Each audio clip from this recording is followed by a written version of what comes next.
So pass that around. And also before we get started, we have a lot of proxies and faces on the table this week. So maybe we can go around and do introductions for non-council members and for new administrators. So hi everybody, my name is Christine Mata, and I'm the assistant dean over at the Administrator's Office, and I'm going to be an administrator. Okay. I'm Kate Schwartz, and I'm the proxy for the USAC Meeting. I'm Ashley Mohammed, I'm a proxy for Richmond. And Megan? I'm Jacob Figan, I'm in for Danny Wilson. Okay, great. So we'll go ahead and do approval of the agenda. Are there any amendments to the agenda? Yes. I can show the ARC. Okay. Check the ARC. Oh, yeah, sorry, agendas are in here. Around. Yes. Okay. I'd like to start to see one of those programming questions. Okay. And then is there any funds for ASRF? For Trent's proxy, is there any funds? Okay. And then EDP travel advocacy grant, does anyone want to strike that? Okay. Great. Okay, and then can somebody make a motion to add the minutes that was sent out? Did you send out minutes from which date today? Okay. So we want to add this second then, since the night's already on there. So can I get someone to make a motion? I'm making a motion to approve the minutes and Yeah. June 2nd? June 2nd. Right. Great. I'll put that right above what's from June 9th. Are there any other amendments to the agenda? Okay, seeing none. Anyone want to approve the agenda? I move to approve the agenda. All right, is there a second? Second, all right. Okay, all those in favor, please raise your right hand. 1, 2, 3, 4, 5, 6, 7, 8, 9. All those against? And all those abstain? All right, so 900, the agenda has been approved. Now we'll go on to approve the minutes from June 2nd. Are there any discussion regarding the minutes from June 2nd? Okay, does anyone want to move to approve the minutes from June 2nd? Ariel? All right, is there a second? Second by Ian, all those in favor? 1, 2, 3, 4, 5, 6, 7, 8, 9. Those against? Those abstain? All right, so our approval of the minutes from June 9th. Any discussion regarding this from June 9th? No? So I want to move to approve the minutes from June 9th. All right. I move to approve the minutes. All right, is there a second? Second by Amy, all in favor? 1, 2, 3, 4, 5, 6, 7, 8, 9. Those against? Those abstain? All right, 900 vote. We'll go on to public comment. So the first round of public comment will be audio only. Okay, seeing no public comment, we'll go ahead and do audio and visual. Okay, great. And we'll do public comment at 7:06 to end it. All right, so go ahead to appointments. There are no appointments this week. There will be appointments next July 20th, so first appointment. So the RC be ready for that to meet sometime in the next couple weeks and present those forward to you. All right, we'll go ahead and do officer and member reports. So we'll go ahead and go first. So, as some of you might know, I'm part of the Food Security Task Force, along with Marvin and Zach, are both on it, as well as a couple other members from USAC. So we actually moved to allocate $75,000 that was given to us by UCOP. $75,000 then distributed to every campus, and so we were able to secure $2,500 specifically for USAC, for a student-led food grocery co-op. So that will be an initiative that I'm really excited to look forward to work with all of you on it. Zach and I will be doing a presentation sometime soon. To announce all of you, we'll be actually doing a council-wide initiative on food security. So everyone will be looking forward to that. We're actually looking to see how we can kind of incorporate every office into that. So we'll have more details, names, descriptions, but I just wanted to tell you all that that will be coming soon during the summer. I also had a conversation with members from the National Campus Leadership Council. So this is actually membership from student body presidents around the nation to talk about ways that we can work better on federal advocacy. UCLA is pretty great on the local level and state level, but how we can work better on the federal level to advocate for things such as financial aid, sexual assault, resolution, sexual assault legislation. So a lot of that. So we'll be looking forward to being incorporated in future conversations with that in the future. So the two things I really wanted to update you on as well. I have been working on the appointments that will be coming forward. We do have a lot we need to approve before fall, so be on the lookout for that. And then with that, we'll go ahead and move on to the internal vice president, who's not here. So the external vice president's office, so for Zach Butler. In terms of vice chair, we've really just been working on figuring out ways to engage the student body for upcoming primary elections and general presidential elections, because that's going to be a big issue. And affordability, I think this year college affordability is at the forefront of those issues. So we've been trying to figure out exactly what the best way to do that is. We definitely want to get some voter registration programs that are always in place. The Secretary of State website where you can instantly register to vote online. So making students aware of that. We've been exploring the possibility of hosting a debate that would choose California as a state which will hold the primary debate for our general election debate. So when they decide the state that would happen this week or next week, we would submit it to California.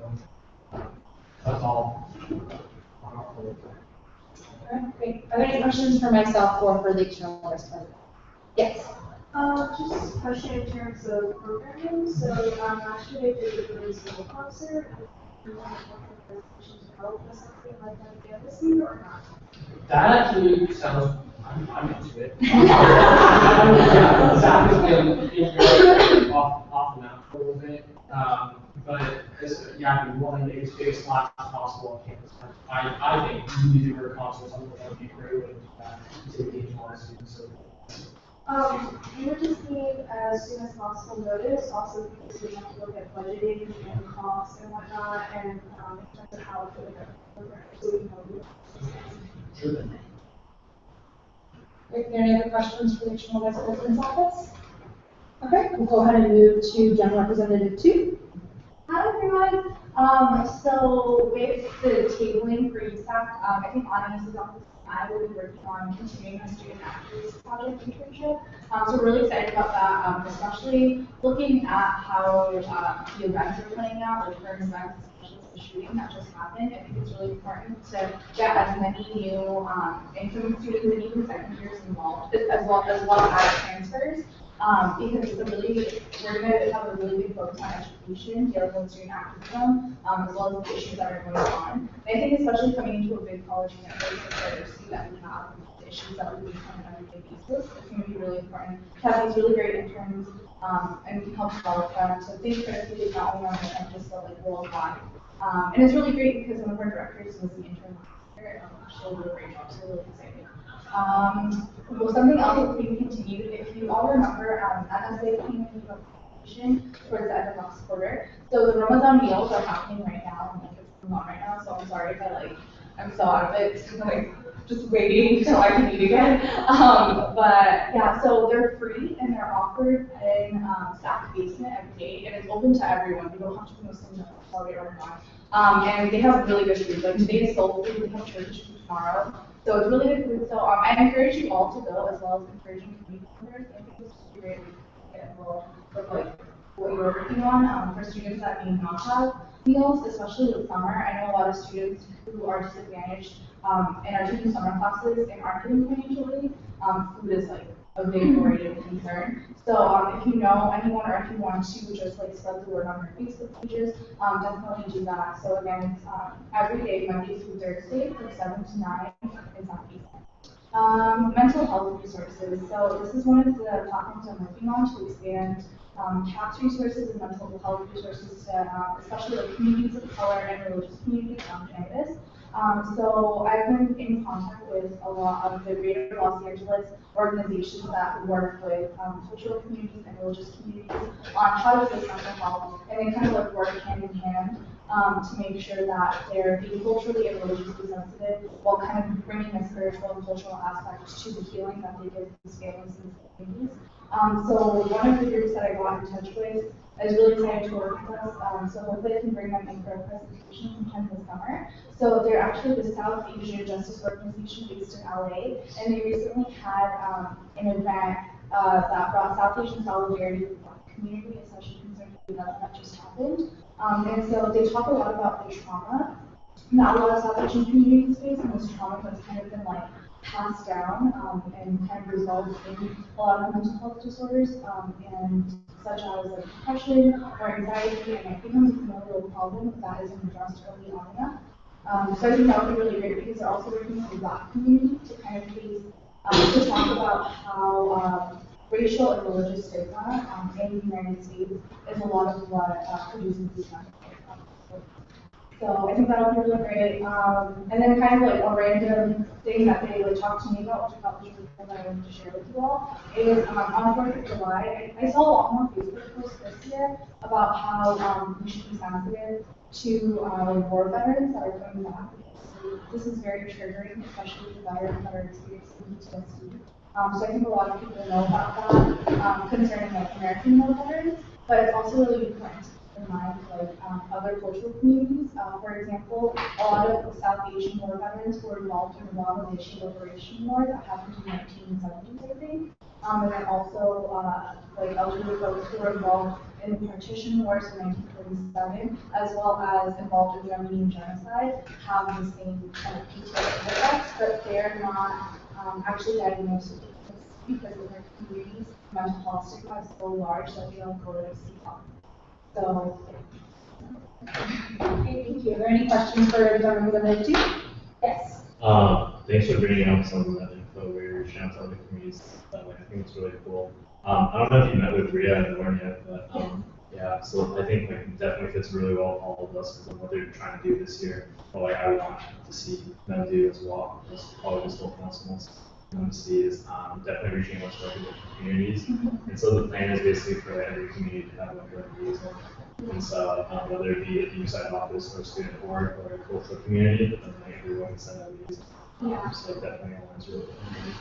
Yeah, for sure. So actually, my directors for my mental health and wellness component applied to be the parent health. So I know Great. be a liaison. I think you had any other questions? Okay, seeing none, we'll move on to the Academic Affairs Commissioner. All right, so I just have a few updates from Trent. He just wants you guys to know that he's having a blast in Korea. Even across the globe, doing USAC work by collaborating with fellow interns and a UC Berkeley senator, Bo Nguyen.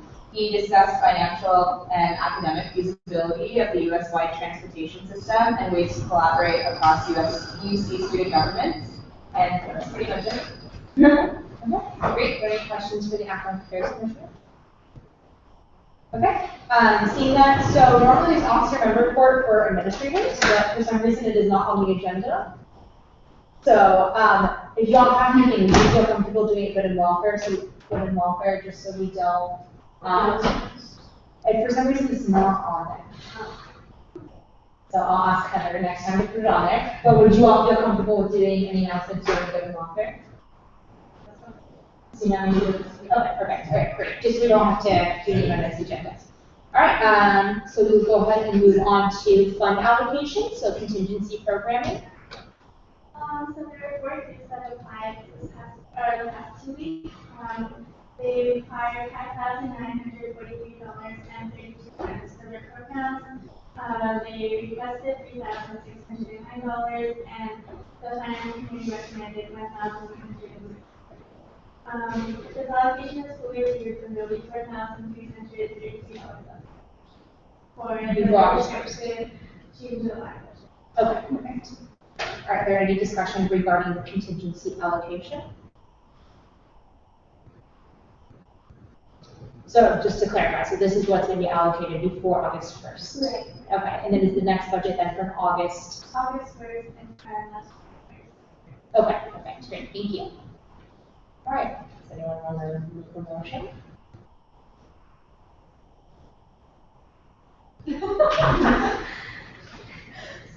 Yes. Okay, The contingency program. okay, 1,964. 1,964. And it is 6, right? One, 1,100. 1,166. Perfect. Is there a second? This one by Amis. All those in favor? 1, 2, 3, 4, 5, 6, 7, 8. Yeah, let's start with 3. Okay, so all those in favor? 1, 2, 3, 4, 5, 6, 7, 8, 9. Those against? And those abstain? All right, so the fund allocation for contingency has been approved. We struck all the other fund allocations. There is no old business, so we'll go ahead and move on to new business. So for the USA budget for 2015-2016, I'm going to hand it over to Debbie if you want to do a quick little presentation. So you all have been sent the Excel documents for the association overhead budget, as well as a few other documents are included, such as the referendum money that we received, so the student fees. And we're getting new money. Documents right here. So would you like for just to hand over to you, can put down a presentation and then we can ask any questions? Is that what you're asking? Okay, great. And you also want to introduce yourself and your title as well, just for everyone who doesn't know you. Okay. Hi, guys. I'm Deborah Simmons, your student government county manager. My office is 334 the golf right next to this SBA. So I'm here to your 2015-2016 budget. That's just going to explain to you, steps in which we go through.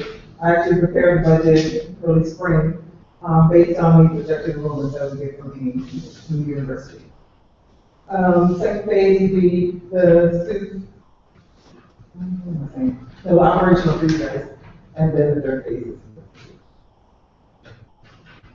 Okay, just your man chart, these are, like I said, based on the actual enrollment. Interest income is like nil, like nothing, raise money, paying on that, I put $18 there. Keep talking about recovery. Okay, this is the general projected enrollment for the next 3 quarters, and that includes general campus and health services. That's the interest projected 0, just put in $18. Okay, this is a breakdown of the actual fees. What I passed out is the actual membership fees and how they're broken down, actually chronological, how it actually happened. There's a section there kind of in the middle, or on the side you'll see, the far right hand side you'll see USAC or university. Non-USA. Yeah, non-USA. Roy's favorite, because he wants to point out to you all how much money actually goes away from here, goes out of here. Why I manage all of the fees, I don't know, but yeah, to go out there to that building over there. One of the reasons we separated is that what I have found is that the ruling towards the end of your term starts to ask you, well, what do you have to say for how you have extended funds you are responsible for? And it became more apparent to me that, much of them you're not directly overseeing. So that's really what it's meant to convey. And the fees you are directly overseeing versus the fees you are not directly overseeing. Okay. And that's the breakdown of the actual fee amount, with the percentages. It brings you to 53.48 per quarter. This is the dollar amount that helps it look ugly. So, yeah, as you see, the non-USA fees are substantial fees that kind of flow to the CPO base groups for their program. Anybody have any questions so far? If we can save all questions for the end, would that be easiest, council? Okay, this is just a breakdown of the administrative overhead, actually what's in it, the officer's stipend, secretary's salary, which I hear you might want to change the name on. Just a whole list of things, that my salary along with all the monies that cost to run the street government accounting, maintenance, utilities, stipends, Viacom, just a whole set of things. The telephone, which is very old and antiquated, but yeah, that's telephones. Retreat selection board, all that comes out of administrative overhead. It really takes a chunk out of your budgetable expenses in the end. Okay, what's left for SGOF for the different offices for USAC, $8,964. and then 80% is left, 35,007 for students. That's to actually be able to allocate to all of the student groups, over 1,000 student groups that can actually tap into those fees.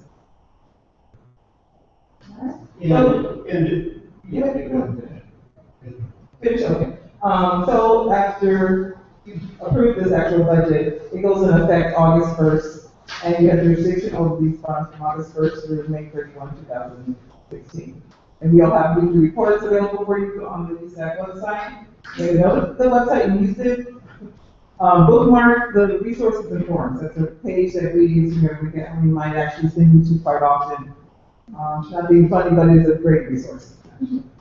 All right. So to be clear, when we get to the end, we just sort of calling something budgetable funds. Essentially, what you're reviewing is your entire budget, and all the funds on, if you might be used to look at the documents that were sent out. So essentially, $4.5 million are your budgetable funds, and that's what you're approving. Essentially, this vote is going to enable Debbie to populate your budgets, all the funds, and enable them come August 1st. To extend those funds. Now, most of the monies are not necessarily, you're not in a position to redirect them from where they are, so it's primarily based on the structure, and you kind of see that from that document you just passed around. It shows kind of chronologically by fee and by beneficiary of the fee, so to speak, the referenda. So essentially, your range of motion is primarily defined by what the referendum approved by the voters said. So if there's a community service, shall $3 be, assessed for the use of the Community Service Commission to do X, Y, Z. So then we can't just take that money and redirect it for two different purposes. So, as you review the budget, much of the structure of it isn't necessarily something you can readily just sort of redirect. There is the foundational fee, which is what's at the top of the membership fee. That's probably the oldest fee that sort of defines the underlying operation of USAC in general. And out of that, primarily, that's the main source for paying all that overhead to run and have a student association. It's going to pay the stipend, it's going to pay, as David says, the salaries that are necessary to do your accounting and to administer, and the range of things that are on that slide. That all basically is covered by mandatory fees, which were, as defined, a general membership fee to the members of the association. But as you see in the structure that this is laid out in, the upper area defines budgetable income. And so the upper area is just talking about how the money comes in. And then the lower area, budgetable expense, often is in pretty lockstep with the income, because the income probably defines where the expense can go. But sometimes there's more clarity in, like there was an entertainment fee. So the fee was called entertainment fee. In practice, as it defined usage, it primarily splits itself and is defined in the referenda as it was passed into Cultural Affairs Commission and Campus Events Commission. So that translation is occurring between the upper area of the budgetable income into the budgetable expense. So one of the reasons that we sort of are condensing it down to sort of areas of range of motion, because most of this is defined by, as you see in the structure that we laid out, there's a projected enrollment. We take the fees times the projected enrollment. That's going to allow you to spend the money before it comes in. Generally, that the flow of money allows us to do that, so we can essentially put your budget, your whole year's worth of money. Well, that's going to be rolling in all year, but it's based on the budget from the university's enrollment office. So your range of motion often is about. So when you get down to your SCOF and SUF, that is by definition has always been the repository of the remaining funds after these other purposes are already addressed. That has been a declining amount of money, and this has been flagged to the council for years. We've been talking about this for years and years. A primary characteristic of budget is that almost all of your fees, and particularly the fees that from the council offices more than the fees that are newer that flow across to the CBO groups. Your fees tend to not be indexed to inflation. And so what happens is your purchasing power is slightly eroded each year, depending on how you're affected by inflation. Inflation is not equal across the board. Sometimes gas is inflates a lot or goes down. The reason there's so little inflation right now is that gas prices have come down. So energy prices have gone down. It depends. So your mix of the things you purchase depends on how your office is going. But your purchasing power has been slowly eroded by inflation and so part of what happens is certain expense lines increase. So the dollar is actually decreasing because certain expense lines increase and take up more of the money, and therefore less is remaining. So, we have an increasingly small amount of money for SUF and for SCOP. I think we'll talk a little bit more about that. I just want to kind of lay out the whole kind of structure of this. I know you guys are going to run the accounts. So, I try to make it as clear as possible. We're getting close to the point that, there will be an issue. Maybe within a couple of years, there will be no money at the bottom. And we'll have to be. So, that's the main overview. Before we get into details. We might want to lead ourselves into some of the detail of the conversation, and there may be some questions before the detail or after the detail. Yeah. One thing I want to ask specifically about inflation is we had talked about our meeting about the CPI. We measured it back in March, correct? Were we able to recalculate that? Because remember there was a potential that it was lower back when it was calculated. It's still zero. So you look at it, to my surprise, it's still zero. It's a bit of an anomaly. I was surprised when we found this to be the case. It never been that way. From the time I looked at it, it literally it's because the energy price is coming down. Yeah. That it neutralized the effect of everything else. So now, in theory, that means that the purchasing power of your market basket of goods is holding in okay, but that just depends on what your market basket of goods are. There are big increases in retirement expense and salaries, decreases in wages. So your inflation is not actually zero.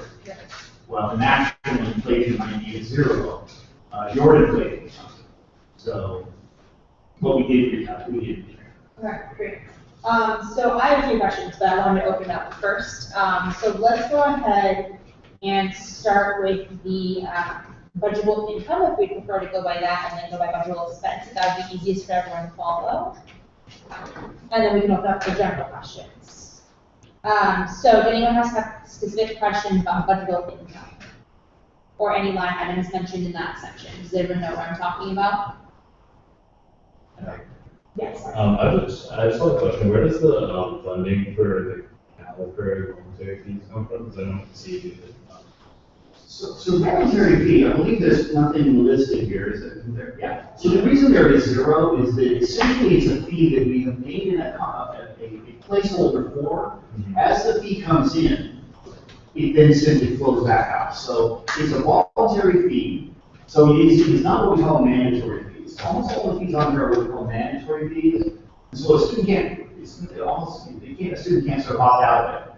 There's a way to ask for a refund for somebody's share of concerts that they objected to, but in practice that's sense opinion. So CalPERG is something that is a pledge. So as a student signs up a pledge card, that's turned in, and all gets turned into the registrar's office, gets collected for a student who volunteered to have a fee taken out. A report is formed, that check comes over to us. They have to fulfill certain things. They need to come to report to the council. They need to come and discuss their activities. They need to give some explanation of their budget. They need to sort of be engaged with the community to demonstrate the right to have that continued access to this funding measure. But the reason it's zero is that it's none of your money. So, just want to follow up. Are there any other organizations that do this? Not here, not at this time. It's an unusual access. Alright. Lexi? Oh, I just had a question on the line for surplus withdrawal. I'm kind of confused as to how that works or like what it stands for. It's like the revised is the 392,000 took out, or could you just explain that to me? She's looking at budgetable income right under other income. Surplus withdrawal. and you mentioned the 3,000, Okay. 2,000. So, another primary character, it's a great question, because let me explain all this to you. So your charge as you enter this year is that many of your offices have fees that are listed out here for you, that essentially your charge is to extend that for your community during the course of this year. Not really to fully extend it. There's no upside in not extending it. Really, your charge is to spend it. At the same time, it's impossible to precisely spend large sums of money. There's what I call remainders. A lot of what you do with your money is you put it into different projects, different student groups, different projects within your offices, and so then there's allocations within little cups or buckets that are holding those funds. It's not possible to precisely spend all those sums of money, and you cannot overspend it. So the error has to be on the side of underspending, because we have to have systems to not allow it to be overspent. So the margin of error is always on the side of under expenditure, and as you multiply it by all of the cups and buckets, there's always remaining funds, unexpended funds. That is surplus. Now, so your previous council will be handing over to you, and that information is not part of what we're really doing today. That's going to come back to you in the fall. This will come back probably in November. And at that time, we're going to let you know how much surplus funds are available for you to allocate within your year. That's what that number is listed there. That was surplus that came from the prior year into this year. So that was unexpended funds from 13-14 that flowed into 14-15. And normally, even if that's a 1%, that's like 1% of the money that flows through the accounts. This is $4 to $5 million generally flows through SBA for undergraduate. So it's still a modest amount, but that's what that is. Is that enough explanation? So let's do your follow-up question. Oh, yeah, so, or I guess a couple. So one, we'll find out if the overflow for 14-15, 4-15-16 is later, is what you're saying? Yes. And is there a reason why there's such a big gap between what it was for 13-14 and 14-15? Or is that just how it turned out? Or is it from what people pulled from? That amount of variation is really very common. There is so much separate activity that you represent at this table, and that the student community that turns to you for funding represents. So it's so much activity that, again, that's why I started calling it little remainders. The amount of remainder, that can swing, a couple $100,000 a year. I mean, that's the largest I remember it being in the time I've been doing this, which is 8 or 9 years. We certainly can speak a longer period of time, but it's about 500,000 total. It's come down as low as 250, but that's higher than its natural flow up and down. Some of this money is what we call restricted surplus. So there's a difference that we'll talk about more, and again, I don't want to talk about so much detail that nobody can focus anymore. But when we do talk about surplus, we'll find that there's restricted surplus and unrestricted surplus. Restricted surplus is, some of your offices will get what we'll call other income. You might have ticket sales or get a donation or some other activity. You do not need to keep that in a separate bank account to keep it safe. And in fact, I got to encourage you all, I don't think we have very many of those left, but we need to do, at the end of the year, we need to do the income taxes that represent all of the activity of the association. So we need to know where all the money is. If you have other income, we keep it safe. That would be what we call restricted surplus. So some of what that number is includes restricted surplus. One of the biggest lines of restricted surplus is the TGIF funds, the Green Initiative Fund, because its rule of engagement as it was at its inception was that it be a pot of money that can transcend, because it's funding projects, can transcend individual fiscal years. So unexpended money in TGIF stays within the TGIF bucket, so we consider that restricted surplus. So there's a lot of reasons, and we'll be talking about surplus more, so you'll be able to delve deeper into it. So as many of you might recall, it was unrestricted surplus about 100,000 last year, correct? In unrestricted, it was about 100. Well, the actual breakdown is here, in this column, if you look at the bottom section here, and you can see how much each. Okay. So yeah, about 2009, that primary piece of daily ruin was the year that it really had out of surplus and unrestricted surplus. And the reason with lower surplus, there was a controversy a couple years ago when would student groups have access to that, would student government have access to that. The thing is, when we have a lower surplus, it means that we're more efficiently using our money. So it is better when we have a lower surplus. Kind of double-edged sword because then that means less student groups are having access to that surplus in the end. But it is kind of a better thing when we have lower surplus, and that means the money that's coming into the association is being spent more effectively and more efficiently. That's exactly right. I mean, really, your role as stewards of these funds is to expend money. This year's money for this year's students. Okay, are there any other questions for budgetable income? Oh, yeah? For the USAC student programming endowment, what does that go for? You said what? Programming now. So that was established. It was established with the idea. So for a number of years, the council was being buffeted by the political, difficult to manage politics and the difficult to understand flow of money through surplus. So what was happening is surplus would be high, and then it would be, it would drop down a lot. The student communities were applying to your council for funds. If the surplus, and the primary source, maybe half the money that was in those pots in good years would come from this source of surplus. Where the surplus was a low number, the student groups would not understand why, they perceived it as a cut of their budget. They perceived that the available funds for the student group was being cut by this council. And it wasn't really an accurate understanding of what was happening. It was simply the verities of all these accounts. So the endowment was conceived by those who conceived it a few years ago to kind of try to smooth out this cycle, to try to make money work for the council instead of the council just sort of work for money, so to speak. But, so what it was conceived to do is when in really high surplus years, cut the top off that and put it into the endowment. And then over time, as the endowment builds, and I think we have an ability to donate into the endowment now, on your USAC homepage, you'll see a yellow donate button. So we'll see whether we're getting donations into that. I know that a number of offices are trying to channel people to that. As that becomes, substantial, I think we're in its infancy, it potentially is going to return money to its defined purpose would be to come back to USA DoD programming fund and contingency as primary beneficiaries. So over time, what it would do is be a stable source of money that maybe alumni and each community could donate to. It would earn money and return its earnings like an endowed chair earns money that chair can use for its office. So that's what it is there to do.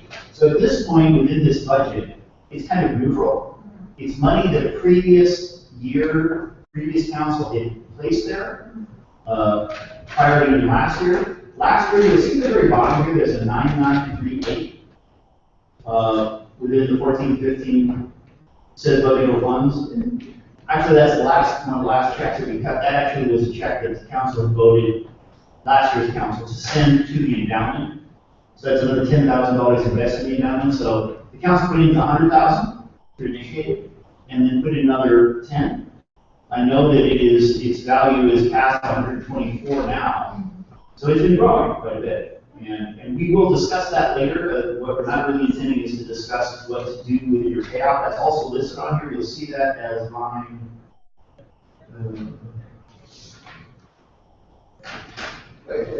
For this current year, right? Yeah. Yeah, it's towards the bottom of the budgetable income, the 1209. The far right. The last number. So maybe I don't know. 1209, 1209 under USAC. Yeah. Okay. Those are your earnings. Other income. Those are your earnings for one quarter. Okay, because from the last time that the council issued an instruction to reinvest all their earnings into the principal, that went through December, that instruction went through December 2014. Since December 2014, one quarter has passed, the January to March quarter. the earnings in that period were $1,209. So we will come back to you when we're discussing surplus. Will probably be the best time to discuss what you want to do, whether you want to use your earnings or reinvest your earnings. And that'll be up to you guys. And we can choose how much out of surplus we want to add to the adopted, correct? At that discussion? Yes. There was no bylaw that sort of defined that above certain amounts you would, but again, that can be something, it still is within your discretion. Just a quick. Robert? So that's a specific kind of like donation account for government. Is that different from other income? Simply by the fact that it was just created. Other. Just for that. It is different from other income. It has a purpose. So essentially, it's like you guys have money that came from either a donor or the voters. So if the voter said that we approved this money to be used for community service commission, the council established that endowment with the purpose of returning money to support student programs. So really, it can't really be redirected to other purposes like just the annual purpose. That's the purpose of the endowment. And that's also an IRS code. It's supposed to, they exist and they're tax free because they have a purpose. Are there any other questions regarding budgetable income? I have another question about the endowment. My question is that 1209, is that realized gains or is that just potential gain? That is realized gain for the first quarter. Okay. We got a report back, that's the realized gain for the first quarter. When we anticipate, that seems like a pretty common gain. They have a relatively stable return, not always, it's not always the same. But they normally, large endowments like that are normally able to get pretty good returns. That's the other reason why it's, a nice mechanism. It's certainly not a savings account. It's way better than that. So one might speculate that 1 year's return would be about 4,800 from your investment at this time. Right, are there any questions regarding budgetable income? Okay, so we'll go ahead to budgetable expense. One thing I did want to draw your attention to before we start the conversation with budgetable expense. So if you look at SUP and SCOP, both those numbers have severely depreciated from last year. So specifically, for SCOP we had 17,000 this year, now we have about 9,000. And then for SUP, we had closer to 69,000, and now we have about 36,000. And so, as was mentioned earlier, this is the money that's left over, and then 80% goes to SUP and 20% goes to SCOP. And so this is going to very much so affect student groups who apply to SUP, since there is about half the funds that there was last year. This unfortunately is something that is more or less based off of the budget that we have before us. It's something that's just happening because of what has been happening with inflation, just that we have the money that's left over and has decreased that much. But I did want to bring that to your attention to make sure we are being as conservative as possible with our allocations with budgetable expenses, because whatever is left over, whatever we decide to take out of something else, can go back to SUP. One conversation I do want to have later in the year, one thing I actually talked to Stephanie a bit about, was the idea of what we are going to do with SUP, since it is a very underutilized source. About last year, only about 50% of 40% was left unspent. So it is a very underutilized source. A lot of student groups don't know what SUP is. A lot of student groups just apply for contingency and not study SUP.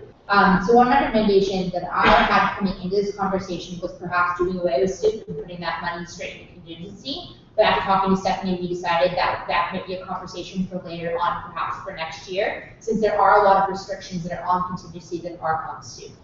Specifically, what were some of them? The stipends, correct, for student groups? Yeah, the stipends and everything is like SUP, you can buy t-shirts with, but the contingency we don't do that. So that would be an issue because a lot of, especially community service boards and teachers were getting or going to their state. But contingency, we should probably have to change the guidelines if we were to move some of those activities. So if you want to get money. Okay. So going off that might be a conversation we have later on, is how we can change contingencies guidelines to better fit those specifics that are within SUP, so that for next year's council we can move SUP into contingency, just because SUP is so underutilized and it's already being cut, so it's hard to say what it's going to be like next year. If I could just insert yes. an observation about the SUP, and so I'm referring to your judgment in this, part of the reality is that it's becoming such a small sum of money that you're not going to be able to get much stipends out of this, right? It's not standing up that much, and you could make some, and that's part of your discussion for later. You could make adjustments to your contingency guidelines to accommodate teachers somewhat more easily. I think in some sense you can have to come to terms with that it's going to be hard to, or we'll have to identify additional funds somehow to try to keep stipends up, because again, this is a fund that's by the nature of the overall budget in pretty severe. So I just want to bring that all to your attention. So as we're going through our budgetable expenses, we can kind of keep that in mind, that whatever money we're keeping in a certain pot will not be going back to super SCOF, and if we choose to reduce it in different ways, that money can go back. So does that make sense to everyone? Okay, great. So let's go ahead and start conversation for budgetable expense. Does anyone have any specific questions before I go into things? Ian? It's kind of a more general question, but my question is, besides the funds and the fees that are allocated according to a vote or something like that, how much flexibility do we have to amend the budget later on in the year? I mean, I guess it's kind of general, like, for example, say we wanted to get rid of, I don't even know, but like, say we wanted to put money into somewhere that's not restricted to put somewhere else, like, could we do that with like a 2/3 vote, or how does that work? Well, given the general reality, you can't just redirect Community Service Commission funds to someplace else. Okay, so I mean, there's a number of, there's a number of dedicated fees. So just understanding that dedicated fees can't really be redirected.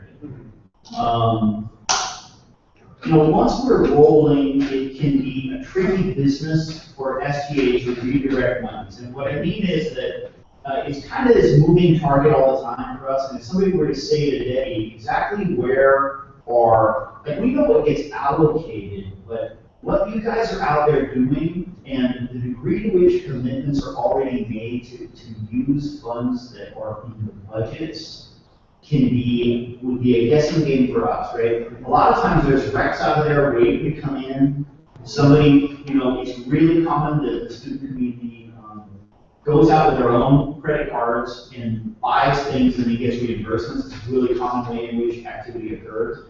We're not trying to trap anybody into that. There's ways we have around that. We're certainly not trying to put people in that position. But a lot of people self-select that that's okay. We can turn checks around pretty quick once we get the paperwork in. But we never know all the paperwork that's out there. We don't know the commitments that are out there. So my first hesitation is that as you try to shift it, you can't shift it away from the obligations that are present. So, there may be some range of motion. I mean, I do think that we want to maybe talk here about some things that maybe we would go out on a little bit of a limb on and then identify the method a little bit later when we have time to work on it. And again, there's a limited number of places to go for this kind of judgment. But I think that we're open to whatever flexibility that we can get for you, because I mean, I know that we get this kind of vice that we're in, and I certainly want to leave it open to the group to be able to try to work through the best solutions and the best mechanisms. Debbie is my cautionary agent and is, light her tongue trying to make sure I don't go off nuts and commit to something. You're doing great. She's the one who has to, really make it work, and I depend on her to get us through the audits and the tax returns and all that stuff. And I'm not the one who's able to do that. But I mean, what I said, does that seem like a reasonably fair way to characterize it? Yeah. That's not good. Yeah, in that range. Because I do think we need to try to keep working on these mechanisms, and the earlier the year that we were to do that, if we focus on that somewhat earlier, then it's really going to be way easier to do, because the more time that passes, the more obligations are out there, and the harder it is for us to know what's out there. And our job is not to tell you guys what your values are, what you want to spend your money on. Even when we're saying no, you can't do that, we're only telling you no the voters never say you can do that, or no, there's this rule. It's not really about us. We're trying to give you maximum flexibility based on what your, ancestors, gave you under whatever circumstances. So again, I want to reserve maximum flexibility for you. I just wanted to bring up an idea, and this conversation can be basically going to talk about soup, but we talked about flexibility and how you want the most flexibility for your offices. Something I thought of is if we were to do away with soup entirely, or even just use the amount of the soup plan, that money could maybe go into simple offices like FSC and some of the gen reps to establish a fund for them, because they currently, I see they have zero in their budget because it's structured for those offices. So I don't know if this is a good idea, what you all think, but I just wanted to bring that up and say that. Yeah, absolutely. That brings us back to SFOP, which is what a lot of these offices apply toward. Well, you get certain allocations for. So it's usually divided by 14 offices. So last year, honestly, my office got about $1,400 since it was higher, it's at $17,000. This year it's gonna be about $9,000. So one thing I actually wanted to propose as a potential option, because if we divided, $9,000 between the 14 offices, y'all are gonna have very, very little, especially for the offices that don't have referendum money. So specifically FSC, facilities, the gen reps, transfer student rep, all of you are going to have, 9,000 divided by 14, like $500. So one thing that I recommend is that we limit SFOP to offices that do not receive referendum money. So that would exclude CAC, CDC, who else has referendum money? SWC, CSC. Since you are still available to apply for capital, and AAC. So then that would limit the offices that are eligible for SFOP to, we decided it's 8 offices. So that would be president, IVP, transfer, the gen reps, so 1, 2, and 3, facilities, FSC, and who else does not receive money? So that's 1, 2, 3, 4, 5, 6, 7, 8. President's office. Yeah, president, yeah. Because EVP does get money, correct? Yeah, so president, IVP, transfer, gen rep 1, 2, and 3, facilities, and FSC. So SFOP would be limited to those offices so that they would have more money since they are receiving zero at this point, since they don't get any referendum money. So that is something I wanted to put on the table and kind of have a discussion about that and see how different offices feel.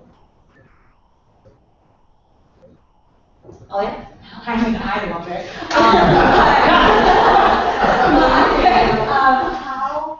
How does the application for them flow? So would we be applying based on programming, kind of like how we do students, or is it like the time we get in the year? Right, so it's already divided, correct? And you are going to do a budget at the beginning of the year in the summer to kind of look at how you would, it's not exactly like you can allocate a certain amount of money to supplies. It doesn't mean you have to spend that money, but just to kind of get you thinking about how you want to fill out your budget, you just fill out a rep for that. And SFOP is used for your office supplies, assistance line items, and retreats, conferences, those types of items. It's not meant for programming. And It's operational. the mechanism was identified a few years ago, again, because this has been a declining fund as well. And it got to the point that there was a lot of work being done, developing budgets and proposals, and that there would be allocations based on presentations that were not equal for all offices. And it got to the point that it seemed to the council that it was a lot of work for distinctions that were not that great. And so a few years ago, the determination was made that it just be divided. And then, some meat was put on the bones, and so that Debbie can allocate to cost lines. But really, that was based on, so you get, probably like $2,000 recently, and then it wouldn't have to be a proposal, a plea for money. And so, I suspect that you may want to just then, whoever is in the pot gets their exact divisible share. The other issue that came up, one of the main reasons why I also changed it, was there was a lot of students who were not here during summer, which is the time where it's due. And a few didn't even actually have the opportunity to turn in their request, and they would get 0. So we just wanted to make sure that we avoided that, because we had 0 was one that had no money elsewhere. So I agree that should just be divided evenly. And sorry, just a follow-up question on that. So I know on the 13-14 it shows that like SSC and reps, we had some allocation money, so where did that come from the 13? Gym rep 1, 2, 3, and 600. Yeah. Okay, that's the 3 gym reps combined. Oh, okay. So that money came from. That was SDOT for the 3 offices. Yeah. Got it, okay. So back then it was, again, like I was certain time, close to $2,000. As recently as 13, 14. Okay. But again, it's, Yeah, so then this time around, the last one would be split between the offices that don't get referendum. depending on your determination. Yeah, okay, But so this that's like- idea that Heather is probably, Okay. is sort of like that. Is there any discussion regarding the idea of limiting SCOF to offices that do not receive referendums? Ian? I just have a question. Would the offices that do receive money through referendums, would they be able to use that money for retreats and operational expenses and things like that? Well, you can still try to count over. Yeah, SDOT is operational. But I'm saying that if we restrict SDOT to only offices that don't receive referendum funds, how will the other offices receive operational? Yeah, so if you need to have a retreat and they're not getting SCOP money, are we indicating that the rules are that, you know, SWC can't use their referendum money? No, of course, no, they can use the referendum for that. What Okay. happens is, in August, the first week, I'm gonna send out an email to everyone with the referendum, requesting that they give me their budget, and they're gonna include their retreats and conferences, their supplies, their stipends, they're gonna give me that whole list. So CDC can use their Yeah. CDC money for retreats. Great question. Good answer. Amy? When you're discussing referendum, are you also like, for tax, are you gonna, you're also talking about our historic community fund as a referendum, or just what we're allocated? Go ahead and do your question. So for CAC, there's like the, our historic community referendum, so is that what you're going towards referendum, or just what we're allocating? Okay, then in that case, that's a programming fund. Okay. Okay, so it's a referendum that funds that programming fund. But for campus events, cultural affairs, those main commissions, they have a referendum for their commission to run. Yeah, you see the distinction? Yeah. Yeah, so yours is just you have charge of allocating a fund that's a programming fund versus money to run a commission for the good of the student community. So then does CAP receive referendum money that's not? The part of entertainment fee, also this other chart helps to understand that. Yes. There you go. Okay. Okay. Are there any other discussion or questions regarding, what I suggested in regards to SDOT? So again, limiting that to offices that do not receive, referendum money. Well, not something like that, I decided, I mean, No, yeah. So maybe you want to hear from people who live the lines of thought.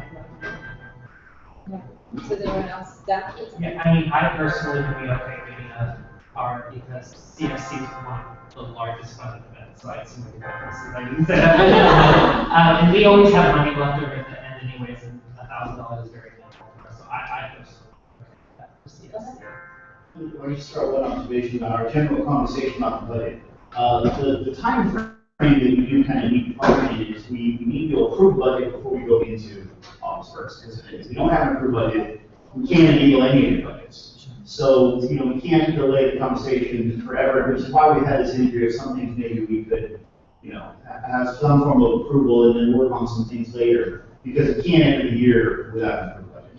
So we could fall back on the next meeting, but that's getting really close. I really prefer if we can avoid that, it'd be nice, but attend that if we need to, we can.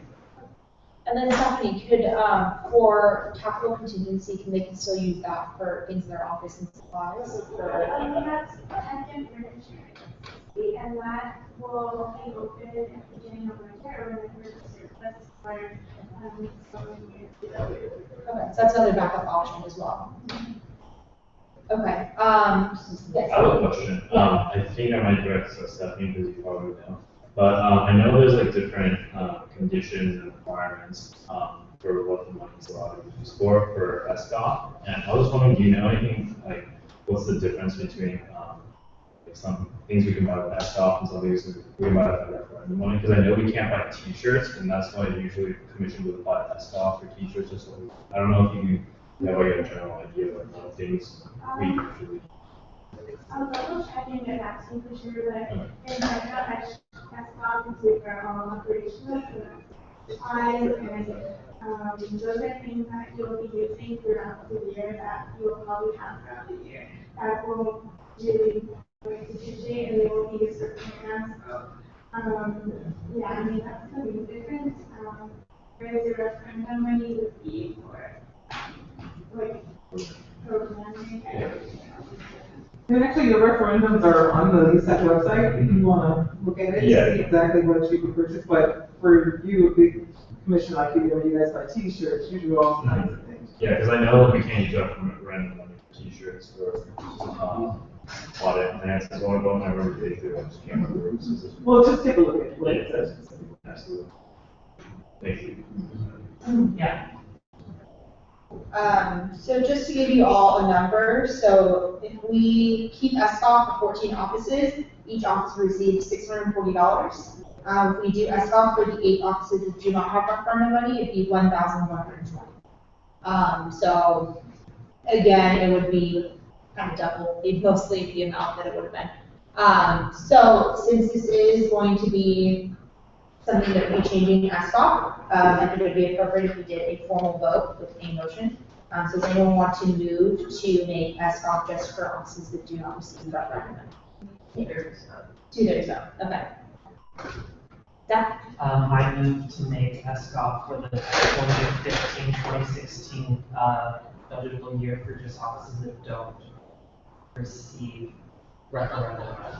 Okay, is there a second? Second by Alia. All right, all those in favor, please raise your right hand. 1, 2, 3, 4, 5, 6, 7, 8, 9. Those against? All right, and those that abstain? All right, so 9-0-0 vote. SCOF is going to be for the offices that do not receive referendum money. So again, that would be for President's Office, Internal Vice President, Chancellor State Representative, General Representative 1, 2, and 3, Facilities, and FSC. Okay, great. So we can go on and move on to other discussion items regarding budgetable expenses. So does anyone else have any other questions regarding that, as well as administrative overhead, which as you can see is on the next document. So you can see stipends and all that on there as well. Did you have a question? General Representative? Yes, so Danny's given me a couple questions regarding the administrative overhead costs. Let me pull them up. Okay. He's actually watched them. So.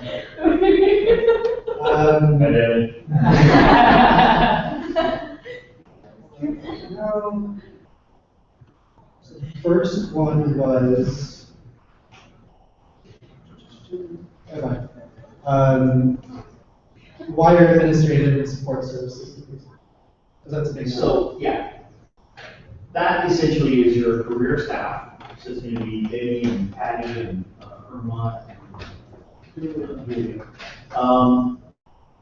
The main expenses there are going to be operation of the office. So aside from pay increases that are budgeted, benefits expenses that are budgeted, retirement costs that is part of that expense, and other expenses around the office. So record keeping, your general ledger is a system that has to be paid for. It's software, check runs, the expenses that Patty's office has in operating that area. Student staff. The student staff.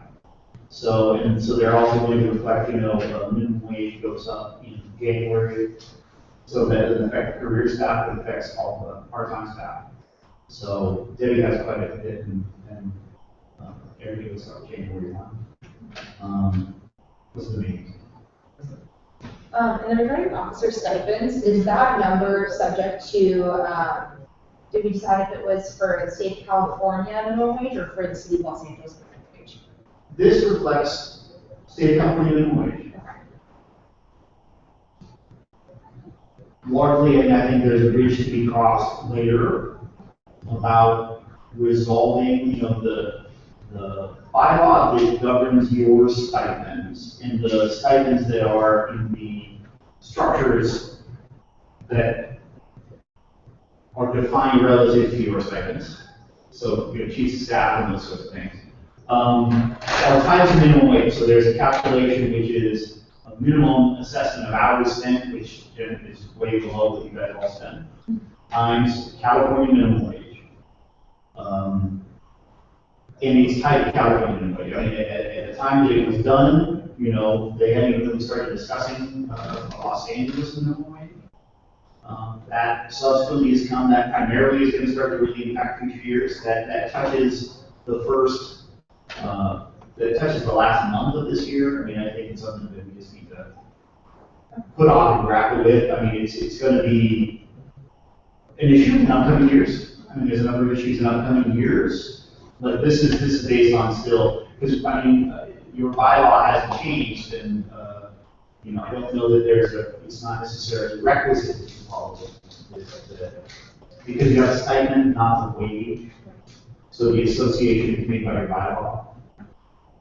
So that might be a conversation for us to have later on as well, since this will impact future years. And it always comes to the issue, if we wait and let other years to figure it out, they'll be voting on their own stipends, which is an issue. So that might be something that we can do to help the association in the future, if we had that conversation later on, if minimum wage for USAC would be tied to California or the state of Los Angeles, which is increasing to $15. So it's going to be slightly increasing. Yeah, each July. Yeah, so it's going to be July next year. Now, to be clear, our initial impression, and I think this remains to be seen as the service, but I think we have reason to believe that we are in the city of Los Angeles. There's a way of looking at this being the state, but I do think it's something that has to be looked at. So are there any other questions regarding budget income? Did you have more from Danny? Yeah. Okay. Not too many, but maybe, so maintenance is also increasing by 5,500, and utilities are increasing by 2,064. Are those mandatory costs? I mean, it's just our. Essentially, the way we calculate that is that the entire complex, so Associated Students runs its own buildings, you guys run your own buildings, essentially, and the primary drivers of the cost in maintenance is wage. So it's custodians, it's, electrician, carpenter, those are represented wages. So those contracts are all negotiated at the top level. So, we're tied into it, and finally flexibility is if I can find a way to be, more efficient with the labor. But frankly, I baked that in a number of years ago to try to get efficiencies in the past, and I'm not sure that there's much more labor efficiency available. So, is there much of a choice in that? So what it is we divide those numbers by the square feet of the complexes, and you just have a small portion of the overall cost. So it's just an equal ratio based on your office allocation. And the same with utilities. Utilities are pretty, this year's numbers are pretty good. I mean, we have some pretty aggressive efficiency plans that we have in place. So, I do hope to keep a lot of the energy costs down in these future years and in this year, because we really have a number of plans to drive down drive up our efficiency. Are there any other questions regarding administrative overhead and functional expenses? Yeah? You can go, okay. So my first question is, how, for example, for the election board budget, how do we determine that's the amount that's needed, and what's sort of the breakdown of how based on that, or is it discretionary? So I am actually sending out, Debbie's sending one out. I'm actually sending out a picture. Currently right now, the election board. Oh, you have copies for everything? Yeah, well, that, a whole bunch, so. Okay. All right, well, I'll send it anyway. There's a few copies going around. So I just sent that out to the council email. So just a couple copies if you want to share. Do you need more copies over here? Okay, so this is a breakdown of the election board, so how much they spend.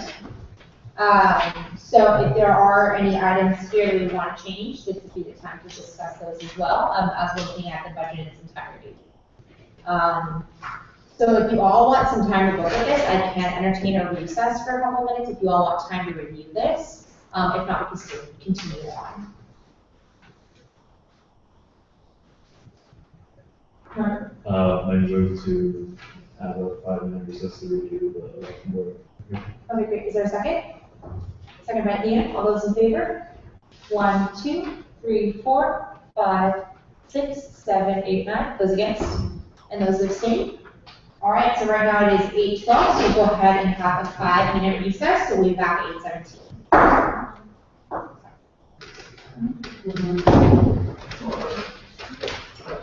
Yeah, there's that.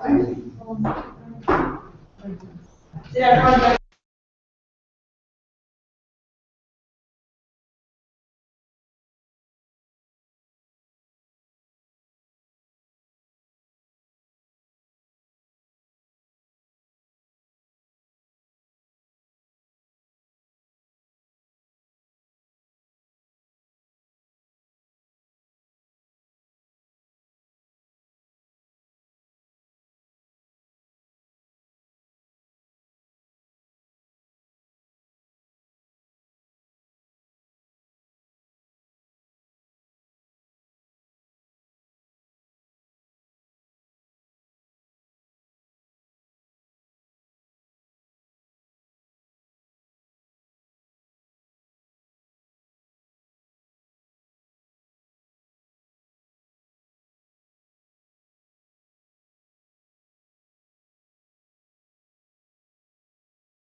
still has that. All right, so I call this meeting back to order at 8:18.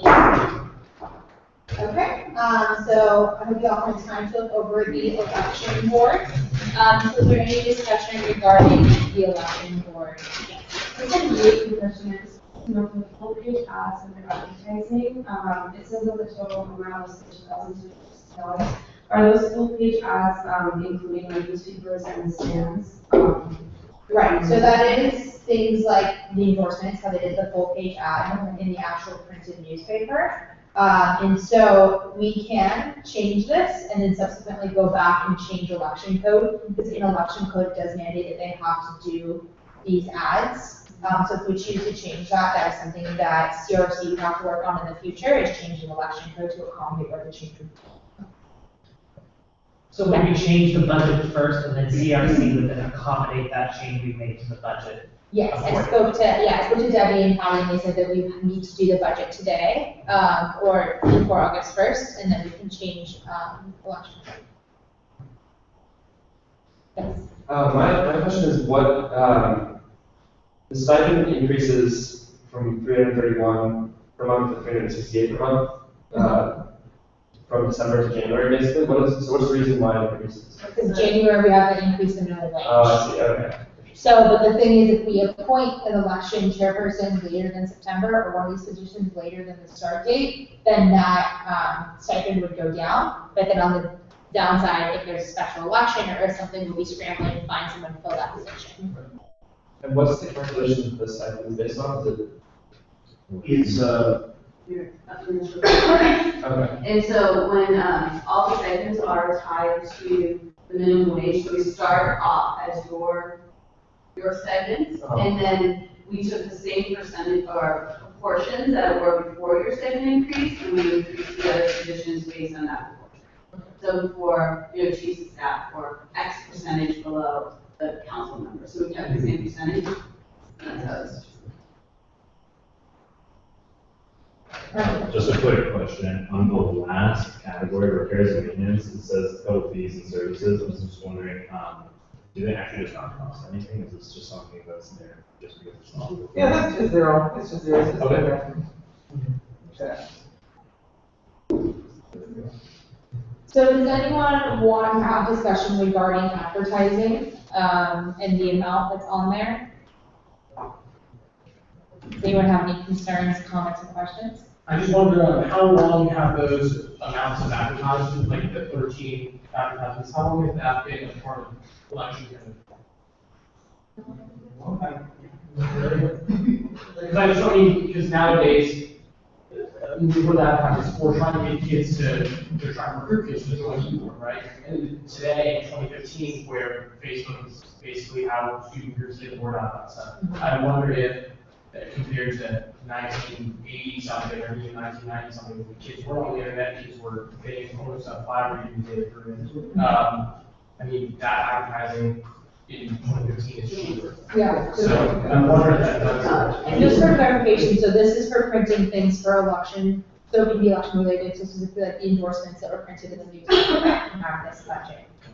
So it's election related, in attempts to turn or create a higher voter turnout, but as we have seen in the past few years, voter turnout's gone down, so. Just something I'd like to bring. Zach? Patty, what are the expenses for advertising on the budget? So we just pulled up, this is last year's. And they spent $11,673 on their advertising. Yeah, and I think as it's being said, you know, the advertising is both, I mean, I think there's maybe a little recruitment, but it's a matter, I think part of the question is free and fair elections, you know, does everybody know there's an election? Is everybody, you know, is the council being elected by a fair representation of those who choose to participate in a process they knew about? You know, it's always hard to get turnout, but you don't want to speak anything that you knew there was an election. Not that, I think it's a fair question whether this mechanism is still the best way to do it, but I mean, I think that's part of the intention.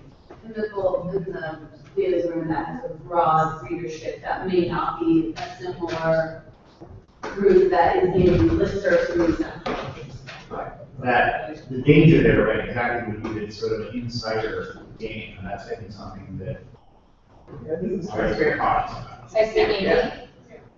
This is just to entertain the idea in terms of advertising, because everything is now so social media based, whether through Instagram, Facebook, even the Daily Room website. It's usually, I feel like election season is advertising itself, like everyone knows that it's spring quarter, everyone knows that Bruin Walk is going to be crowded with people flying up and down and whatnot. So it's just the idea of, I don't know if this funding is as feasible to like the goal and purpose it wants to create, which is create higher voter turnout, especially since this last year voter turnout went down, even though there is this funding thing. I mean, I think a fair characterization is to say that it's two-pronged with the goal. One is higher voter turnout, but the danger of purely social media or contact-based outreach is that it can be turning out your voters, turning out the voters you want. And for integrity reasons, I think we want to make, feel that sufficient efforts were made to make sure that even the communities that are less connected to the classic groups, are aware of the election, are aware of the issues. I think it's a fair question, but the question is, if there's an alternate, I think it has to have some comparable function of broadness, of method, of Transparency. It's transparency and mechanism to get to even voters who, aren't in, part of the classic model. We don't want And, right, and the issue too, if we're relying specifically, we're all talking about parties, is that you are influencing a voter one way or another, by, whether it's one person hanging out a flyer or one person messaging someone on Facebook, you are influencing a voter one way or another. So the idea with election boards is supposed to be a more neutral. So I think the discussion is necessarily printing the Daily Bruin the best option. Right? I think the Daily Bruin website is very viable, and it's like Roy kind of mentioned, it's just been transparent. However, maybe something we can do is about the kind of ad, like full page ad is double the price of a half page ad. Could we take those 13 and shift it down, have 13 half page ads and 7 1/3 page ads or something like that? That's possible. Just to get some funds. Because if you're looking at full page, half page and full page, almost if you're gonna see half the page, you're gonna see the full page. Full page, you're gonna see half the page. We'll see what this is going to do that. Okay, so that's one kind of proposal that's on the table. So I see Marvin and then you. I have a quick question about anything regarding this discussion.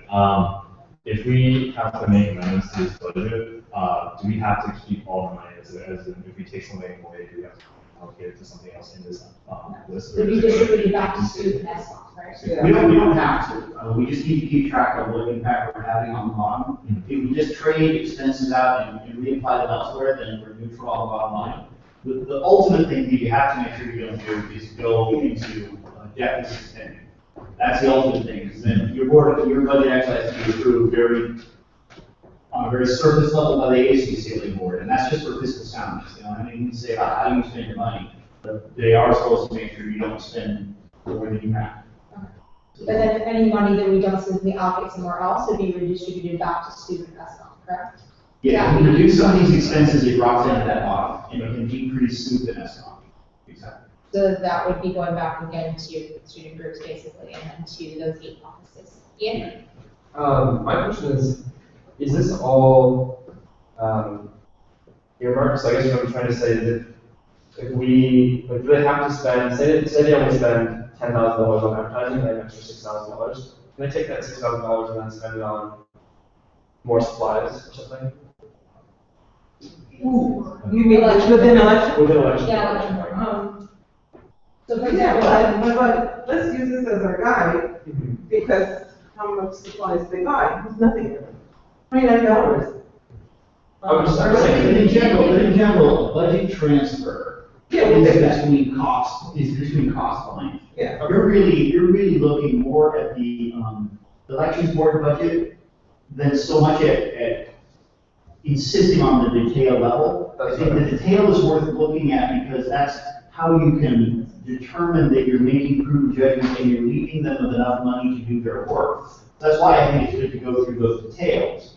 But it doesn't necessarily mean you can spend your own motion once they're in office. I mean, I think they do have to come back to the council at some point for something. I don't remember what it is.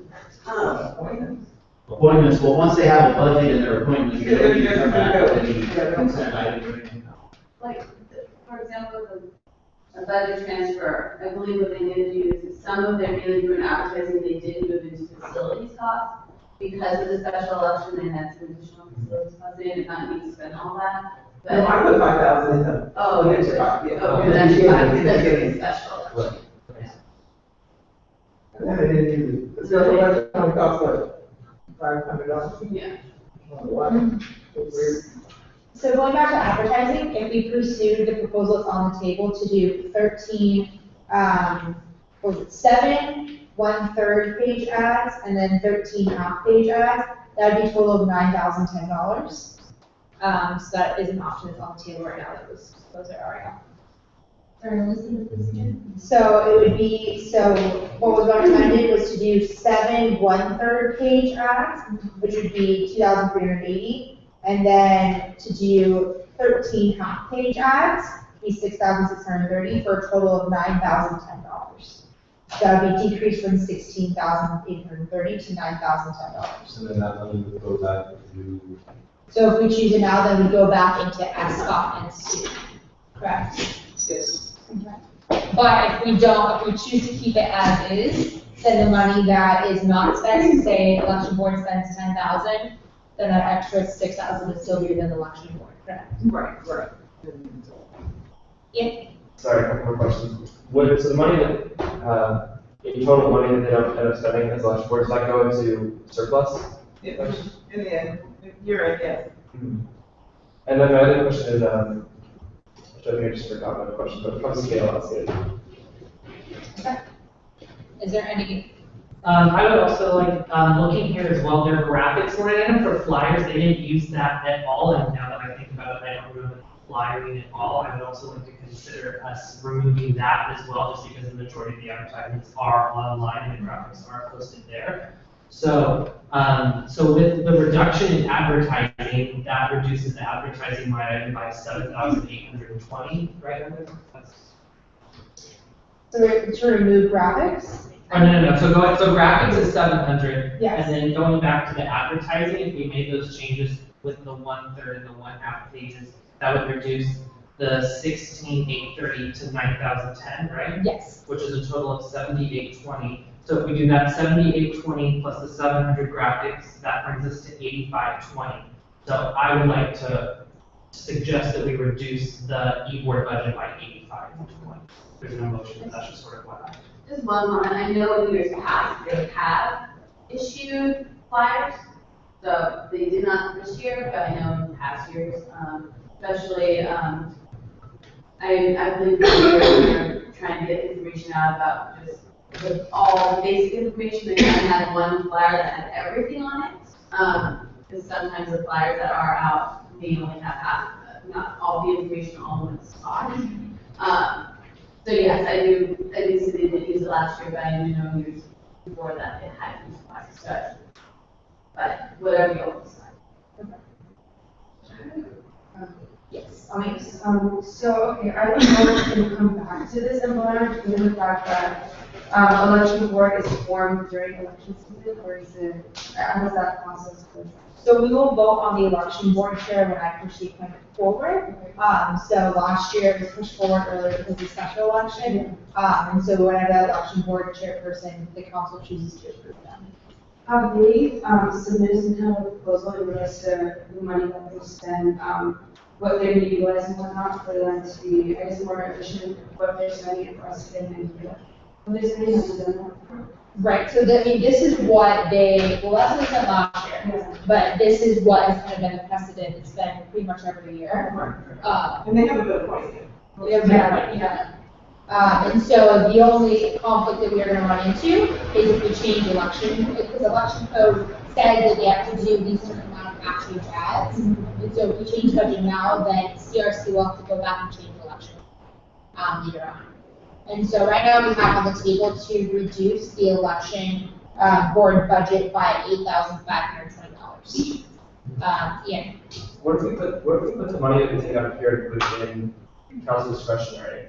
So in case there are any issues, like they want to buy more flyers, or we aren't able to change election code for some reason, they need to buy all these ads, we have money more readily in SDOT for too. Does make possible? Sure, if that's what you want to do. If it's in discretionary, can we also allocate some of it to SDOT and SUV? Because I know organizations apply to SUV in both fall and winter. So if winter comes around and there's a high demand for SUV, are we able to transfer it to SUV at that time as well from discretionary? I don't think student groups. Yeah, usually the precedent for council discretionaries is for council initiatives. Okay. So precedent has not been that student groups use council discretionary. So I'd recommend that if we would prefer to put it into SUV, that we would do it now. We could always do a compromise and do half into SUV SDOT and do half into council discretionary or some other means, or put one into one or the other. Or you could determine that, you have $10,000 in council discretionary now, and I think it's maybe a sufficient observation that if you get cornered and there's a need for flyers or something, you do have council discretionary. You may not need to add to it, but just that you need to recognize you do have that flexibility. I was going to suggest contingency, but election board is not a student group, so they can't really do it. Oh, so they cannot apply for contingency or anything? Okay. So that's Stephanie? Oh, no, I just wanted to bring something up related to what Ian said. I think you're proposing taking some of this money out and moving it to discretionary. I know there was a request by the election board this past year to use part of discretionary for incentives, right? Is that because the election code prohibits this budget, like money? Yeah, for incentives, I think that is true. Okay, so then in that case, it would be a good thing because even if we did want incentives and if it was approved by council, then it would be flexible. So that's something, just to kind of play devil's advocate a little bit, that would mean that we are taking money that could potentially be going to SUV as well and putting it in our own discretionary fund.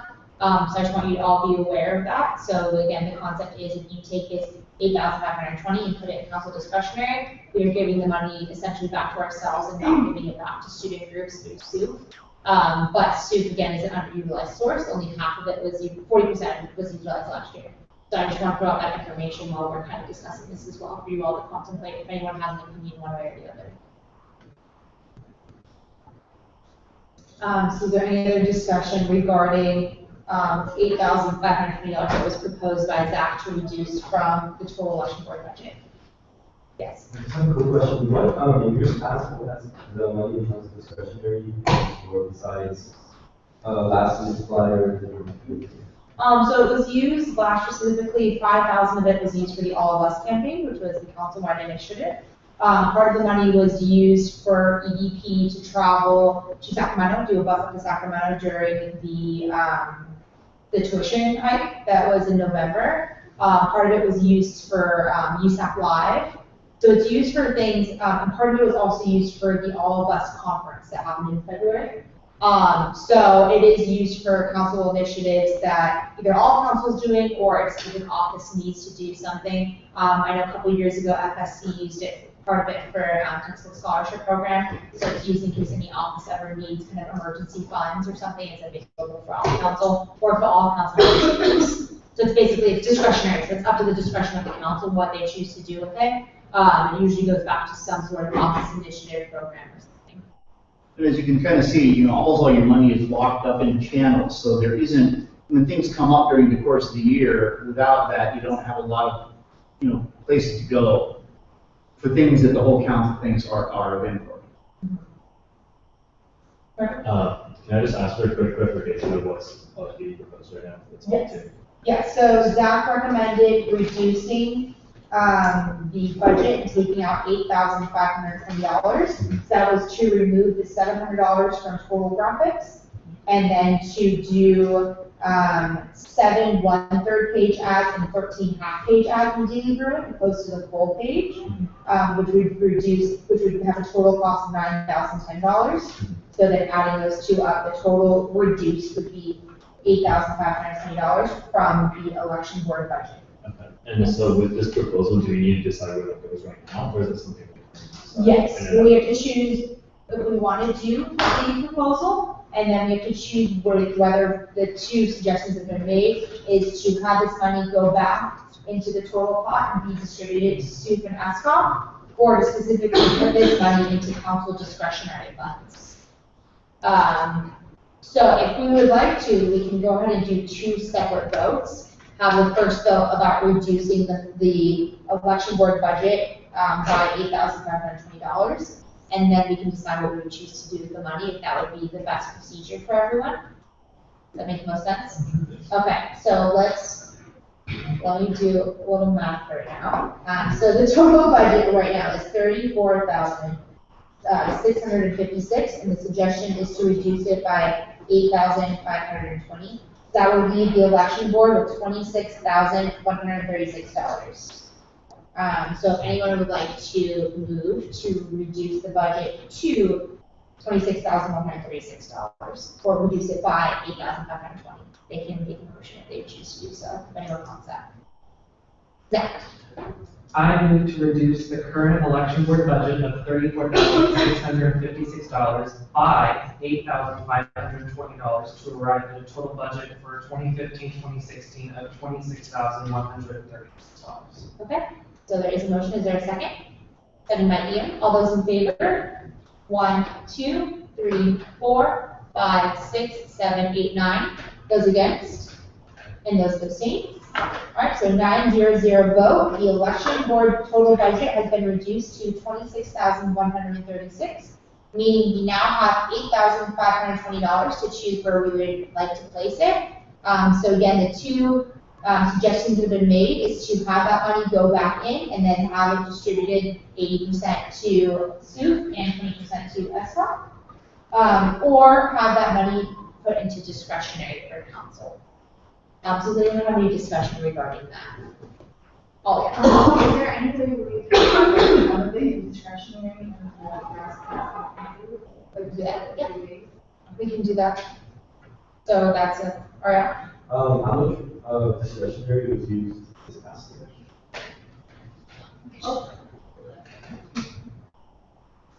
I want to say there was about 1,000 left over, maybe a little over 1,000. 2103?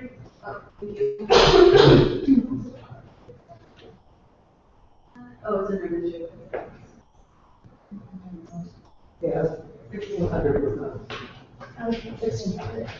So the council last year chose to leave some of it over because we weren't sure that last week if someone would need emergency funds. So they like to kind of create a buffer, that's usually kind of that investment. Ollie? If we are to split it through ways, I think it would be best to, like how you suggested, the 80 towards SUP and 20 for ESCOM.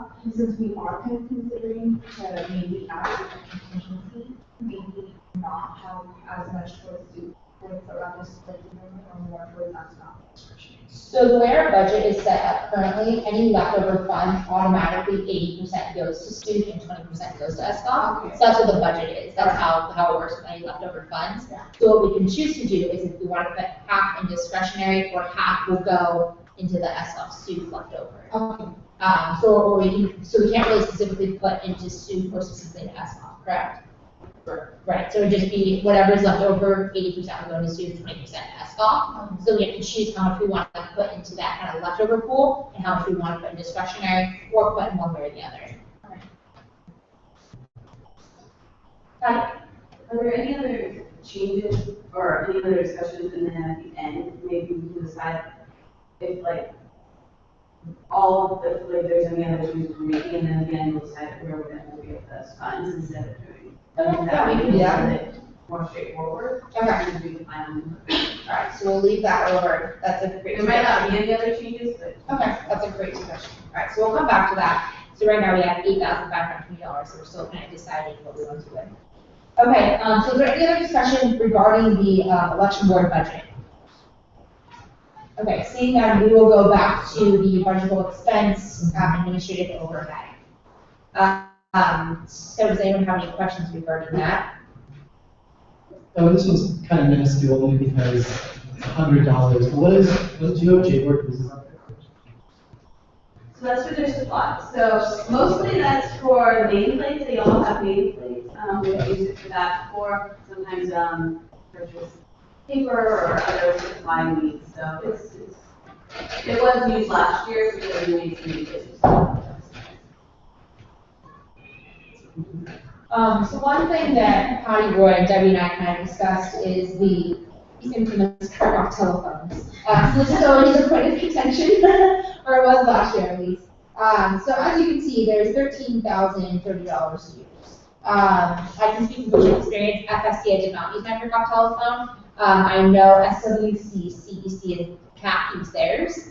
But one suggestion that was kind of brought forward is if we wanted to do for the offices that don't use their cut-off telephones, to have one consolidated phone line, either in the president's office or the internal vice president's office, and that way a caller will call that one line, and then we can kind of defer the messages to the respective offices. So that way we'd be consolidating it down to one office, and then the offices that do use their phones can keep their lines if they choose to do so. So that's kind of one thing that's been brought up. What is everyone's kind of feeling about that? Ian? Well, so one thing just also to understand with the Kirkhoff telephones is that it's not just this antiquated instrument, the telephone. A number of years ago, there's also a infrastructure, a telecommunications, the 60 is IT, right? I think y'all relate more to IT. There needs to be a network of wireless systems and of systems that support the computer infrastructure of the campus. So all of that is in this telephone terminology, just so you get a little bit more of a sense of how it relates to your sense of the world. I think we were feeling that if we were going to make a change like that we wanted to be a little bit conservative, because it kind of went out on a limb, and we wanted to see if we could yield something of benefit in the budget, but we're not quite sure how much it would be. I feel like $1,000 would be a reasonable conservative target that I feel like we can feel sure we get. If we got more than that, by having the task force kind of work on it, then that benefit would go down to future councils that change would be put in place. And I think it's something that is certainly worth looking at. It's a productive thing, and that way we yield some that you can have a benefit of, but not go out on something improvement. I'm also not sure if there's a fee for them moving it out to shut off lines. Not that we need to add. There's some kind of fee. Yeah, not that we need to add to it, but there may be, let's say, an additional cost savings, but we may have an additional expense to be shutting down various lines. So just a change order, or if the idea is to consolidate, so there's sort of one line that can, distribute messages. It's a change order at the very sort of least. Yeah. So, again, I think that we could feel pretty confident we can get $1,000. The other thing too, so this is not just for our offices, these are for all Kirkhoff phones, so Daily Bruin or any of the student groups that have phone lines. Well, they would have their own costs. They would have their own costs. But I think there's some student groups that are part of, so where you guys allocate an office to a student group, there's a number of students that are not USAC proper, but offices that you have allocated them probably through your USAC process, Office Space Allocation Committee. So if you allocate somebody office, there's a phone in that office, and those are supported by this. Okay. So all the 20+ student groups that we voted on a couple weeks ago through OSAC to be placed in Kirkhoff, that telephones are part of the structure. That's Okay. So let's, first, can I get a raise of hands for those offices that do use their phones or would prefer to keep their lines? Okay, so I see SWC, CSC, and CDC. All right, or would prefer to keep their lines.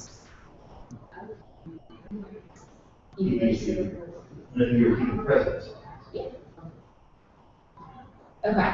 And then just to be safe, those who would be willing to go towards one consolidated line to receive their messages. Okay, so the Gen Rex. I'm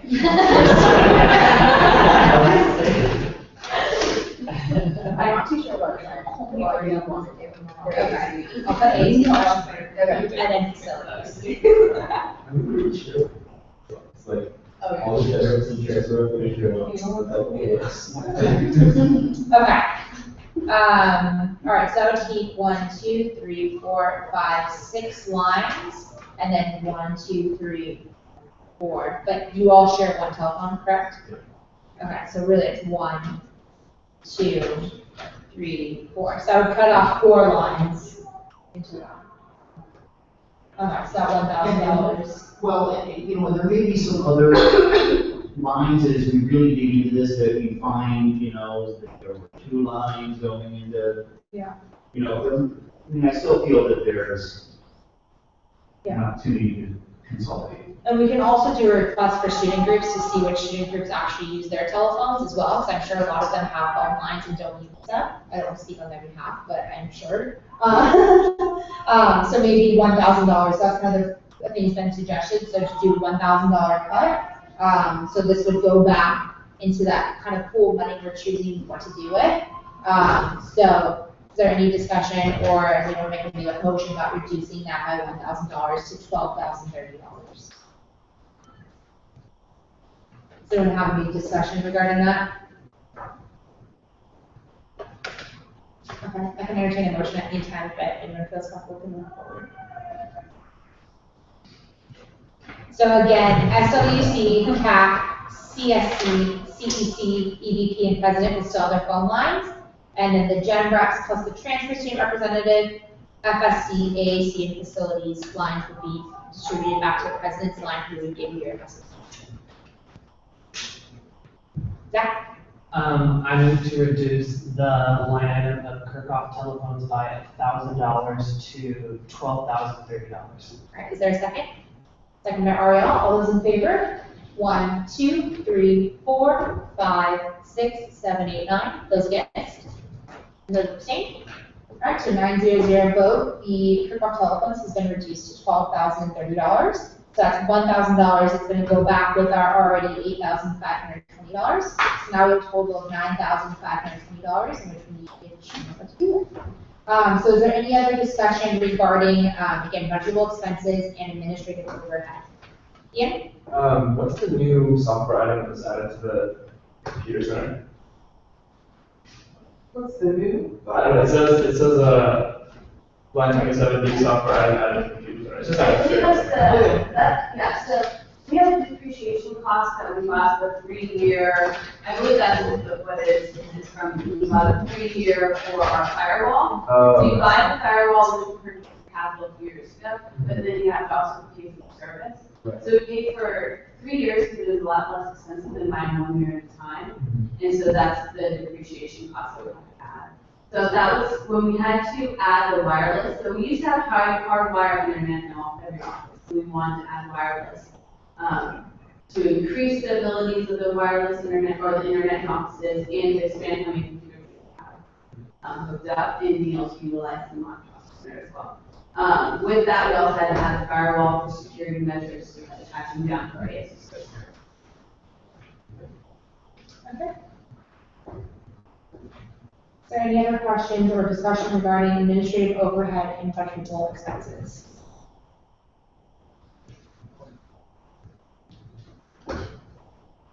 Okay, one more time.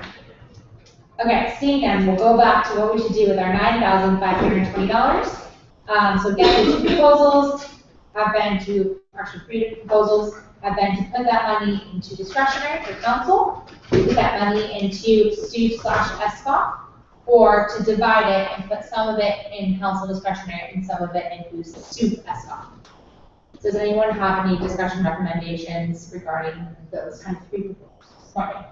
That's the first comment of discussion, I guess. I don't have any solid numbers, but I would recommend probably, or at least in my opinion, probably something of a divide between the 2 funds, because the most staggering figure or condition that jumps out to me is that only 40% was used. Yeah, so that's like the biggest thing that jumps to me at, so I think we should all consider. Okay. Yes. Do you mind listing the options when we're done? Right, so right now we have $9,520. So 3 options. The first option is to put all that money into council discretionary. Second option is to put all that money in SUP SCOP, which is basically the leftover funds. And then automatically within our budget, 80% of that will go to SUP and 20% of that goes to SCOP. Or the third option is to put part of it in council discretionary and part of it into that SUP/SCOP leftover. Alia? Question for Marvin. So were you suggesting that since students only utilize 40%, we should do ASCOP and council? So I think, just to clarify, I guess, there's 2 options for where it could go. One is SUP plus SDOT, because it's inseparable, and the other one is for council discretion. And so I guess as long as it's done too, because I guess we have the obligation to give back to the student organizations. And also, I think, from what I've been talking to other councils, especially as our offices, we can use a lot of that council discretionary money because we want to do a lot of things such as the Always Conference. And each of these ideas will probably be expanding, each of these programs will be expanding, and we are always going to have new ones too. Because I know Heather Ford wants to do something with body image positivity program. And so that's something that I was just forecasting in mind. But, yeah. Alright, so I see Zach, Ian, and then Jacob. So I think a good thing to do if we're dividing it up would just to sort of keep discretionary to a even number so we know what it's going for. So it'd be a little unproportional, a little more to discretionary, a little less to the operational funds, which encompass SCOP and SUP. So my recommendation would be take, so the total we have to work with is 9520. I think if we take 6,000 and put it to discretionary, that gives us a total discretionary budget next year of 16,000. Then take the additional the remaining 3,520 and give it to the operational programming funds, which encompass SCOP and SUP, which will be divided 80-20%. Okay, Ian? I like that idea. A lot of the reason why I want the majority of the funds to go in discretionary because we basically just got an election board's budget by a fourth. And so if there is an unforeseen circumstance like another special election, God forbid, or they need to spend more money on advertising or something like that, we should be prepared to make sure that we have money available to make sure that we do have free and fair elections without having to jeopardize the stability of our finances or the budget. And it would be very complicated if we had to take money out of other sources. So I think discretionary is a good way to go because we can spend that money on big projects, but we're also making sure the election board is supportive if they end up taking money back. Okay. Go ahead, Jacob, next. So my question is 2-part. First, Danny wants to know, can this go towards the contingency? Or regular students?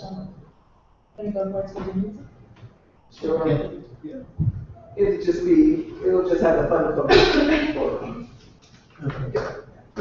And so the reason I ask is only because, SUP is, if we cut so much anyway, student groups aren't going to get that much money, regardless of if we increase it by a couple thousand, so we're not going to make too much of a difference. And what Danny suggests is to put most of it towards contingency, because when you apply, you get bigger sums of money for your whatever events or programs you're putting on. And so that's just the suggestion is all towards. Okay. To put it all towards contingency? All of it. Okay. So the all of it. 9,520. Okay. And put that to contingency. Okay, so right now we have 2 proposals on the table. The first is to put $6,000 towards contingency. The second to put $3,520 to the operational funds. The second proposal is to put all $9,520 to contingency. So I can entertain more discussion or motion on either of those. That. I would like to informally amend my recommendation. I do think that's a very good point Danny brings up with how it's not utilized as much. I think contingency would be a better purpose, but also I think we should not put all of it in as discretionary. We have a lot of initiatives and things that we want to work on this year. And you made a great point about we are cutting an election board's budget. And they did come to council last year asking for discretionary funds, so we want to be prepared to have that money in case it does come. So I kind of want to amend my recommendation to do the 3520 instead of to the operational funds, put it to the programming fund of contingent. Okay. So we have an amended suggestion. So to put 6,000 to council discretionary and 3,520 to contingency, or to put $9,520 to contingency. So again, we can have more discussion, or if anyone wants to make a motion, those are the two options. And also, before anyone makes a motion, I just wanted to ask you one more time, does anyone else have any questions, concerns about any budget expenses that we have been discussing? So again, the eligible expenses, administrative overhead, or the taxable income. Does anyone have any questions or comments about anything else before we do this kind of final distribution of what we have left over? No other. Okay, so now we go back to, again, the two proposals. So we can either have more discussion on those, or if anyone wants to make a motion, that is available to you as well.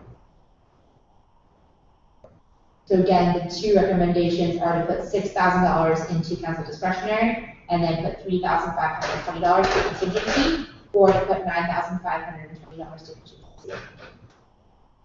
Zach, did you have your hand up? I'll make a motion to redistribute the newly budgetable $9,520, consisting of $6,000 going to council discretionary and $3,520 going to contingency programming fund for the 2015. Okay, and then we need 2/3 vote. So is there a second? Second by Amy. All those in favor? 1, 2, 3, 4, 5, 6, 7, 8, 9. Those against? And those abstain? All right, so 9-0-0 vote. We have $6,000 will be going to council discretionary, $3,520 going to contingent. Okay, great. So now that we've done that, is there any other discussion regarding the overhead budget in its entirety? And if not, anyone can also make a motion to approve the entire overhead budget. Entire budget. Entire, yes.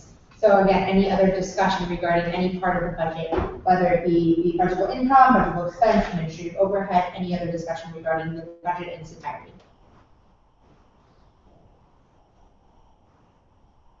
Okay, seeing none, so I can entertain a motion on these as well. I move to approve the entire overhead budget. So you move to approve. I move to approve the entire overhead budget. For For 2016. Okay, is there a second? Second by Ariel. All those in favor? 1, 2, 3, 4, 5, 6, 7, 8, 9. Those against? Those abstain? All right, so 9-0-0 vote. We've approved the overhead budget for 2015-2016.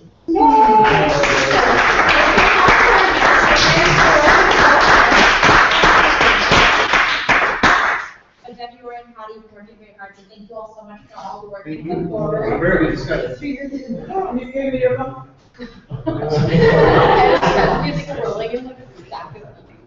Okay, so,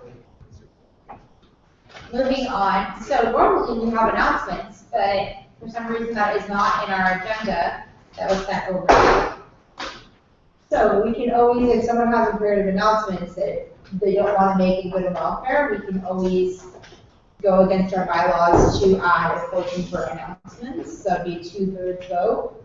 So if anyone has any imperative announcements that they need to make that they don't want to do in good and welfare, we can do that because for some reason it's not set in the agenda that it's set.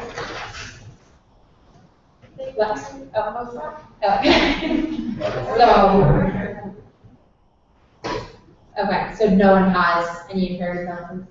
Okay, so then we'll go ahead and move towards signing of the attendance sheet. And then I will go ahead and entertain a motion to adjourn the meeting. Zach? I move to adjourn the meeting at 9:00. Is there a second? Second by Ariel. All those in favor? 1, 2, 3, 4, 5, 6, 7, 8, 9. Those against? And those abstain? All right, so I will go and adjourn the meeting at 9:02. Wow. So good and welfare. And my life.